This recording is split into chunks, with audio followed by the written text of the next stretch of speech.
It's Tuesday, August 5th. Canada drops much-needed aid into Gaza as ceasefire talks reach a standstill. More on the possibility of Israel expanding its military operations just ahead. We haven't taken advantage of a country that's closer to us than China. Meeting in Mexico. Two of Canada's top ministers are in Mexico City this week to improve bilateral relations and expand trade. Once officers arrived, one person was located deceased. Suspect at large. A manhunt is ongoing this morning after 3 people were found dead in an incident over the weekend in Ontario's Cottage Country.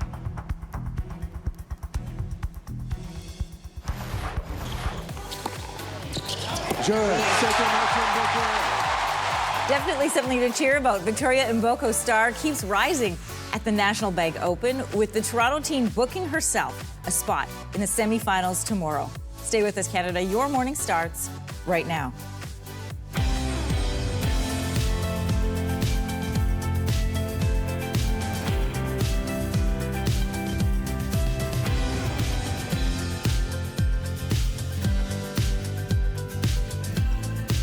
Good morning, Canada. Welcome to Your Morning. I'm Anne-Marie Mediwake. I'm Matt Scooby. Good morning. And welcome. Thank you. And I'm Michelle Drum. We hope your day is off to a great start. It's great to be here. Yeah, this is summertime, right? It is. I mean, you and I haven't had a chance to work together for a very long time. Very long time. And you we and I have never worked together. And you guys have never worked together. That's right. Michelle and I used to work together years and years ago, and then since reunited on Your Morning. That's right. We love this. Yeah. Exciting stuff. Exciting stuff. It's like a family reunion. Yeah. Without the barbecue. And to kick off August after the long weekend. That's right. Perfect timing. Okay, let's get into the news, shall we? Where for the first time, Canada has dropped much-needed aid into Gaza. Nearly 10,000 kilograms of life-saving supplies were airdropped by the Canadian Armed Forces Monday. It was part of a plan by 6 countries hoping to alleviate the hunger crisis in the Palestinian territory. This was the first time Canada used its own aircraft instead of relying on other countries. It comes as Prime Minister Mark Carney says Canada is intensifying efforts to help develop a peace plan to support Palestinians. Now, it also comes as negotiations on a hostage and ceasefire deal in Gaza appear to be at an impasse. Israeli Prime Minister Benjamin Netanyahu expected to convene his security cabinet this week to decide on Israel's next steps. A senior Israeli source suggesting more force could be an option.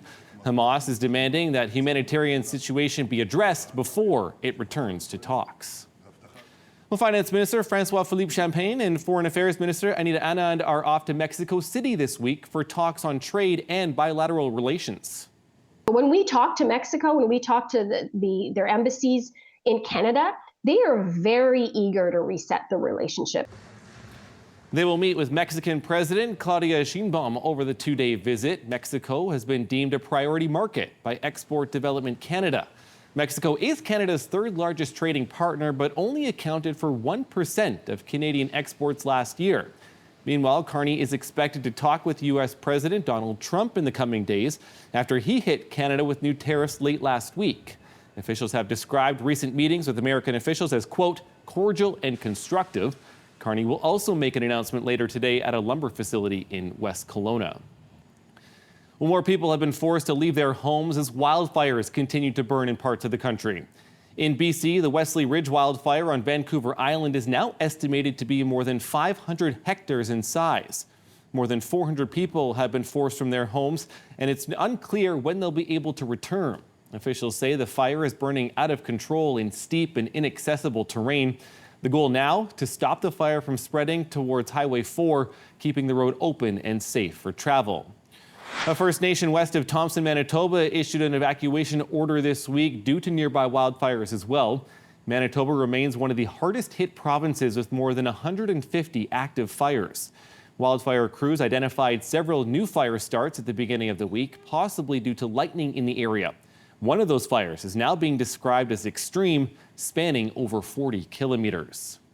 And there are air quality statements and warnings in 6 provinces this morning as the wildfire smoke drifts and lingers. In Ontario, Toronto ranking in the top 10 of most polluted cities in the world, according to air quality technology company IQ Air. Environment Canada says wildfire smoke in southern Ontario should start to improve later today. Until then, experts advise people to limit the amount of time spent outdoors. A manhunt continues in Ontario's cottage country after 3 people were found dead near Bracebridge on the weekend.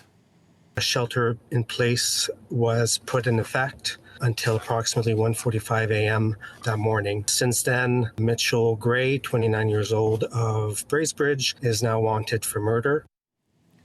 Gray was last seen Friday. Police were called to a home just north of the town after gunshots were heard Friday night. One man was found dead outside a home on fire. 2 others were later found inside that same home. Investigators don't believe there is a threat to public safety. Police say the victims and Gray are known to each other. The bodies of 2 men from Peel region have been recovered after they went missing in Stony Lake near Peterborough. Just before 5 p.m. Sunday, Peterborough County officers were called to Burley Falls for a potential drowning.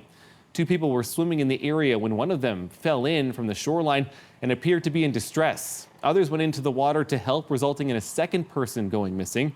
A 24-year-old man from Caledon and a 26-year-old man from Brampton have been pronounced dead. Their names have not been made public. Meanwhile, in Toronto, 2 people were rescued after a jet ski crash in Lake Ontario Monday afternoon. The pair were taken to shore after emergency crews responded to the area near Humber Bay Park West. One rider in his 30s was taken to hospital with a leg injury. The other was assessed on scene. Well, Toronto's Victoria Mboko has all of Canada on her side as she prepares for tomorrow's semi-final at the National Bank Open. Honestly, I didn't have any expectations for myself this week. I was like, I'm just happy to be here. I'm happy to be in the main draw.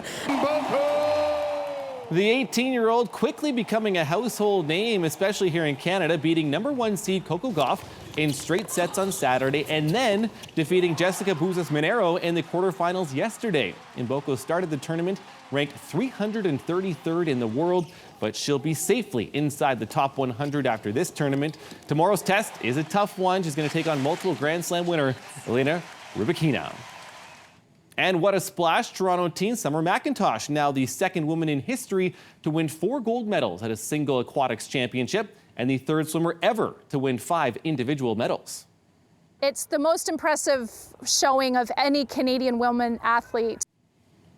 It was history at the World Championships in Singapore this weekend. McIntosh breaking her own championship record. Her performance definitely sparking more interest in the sport, with Swimming Canada now hoping to rally all levels of governments to create more swimming facilities in the country. So, huge, clearly, few days for Summer McIntosh, also Victoria Mboko. Wonderful couple of sports stories here in this country over the course of the long weekend.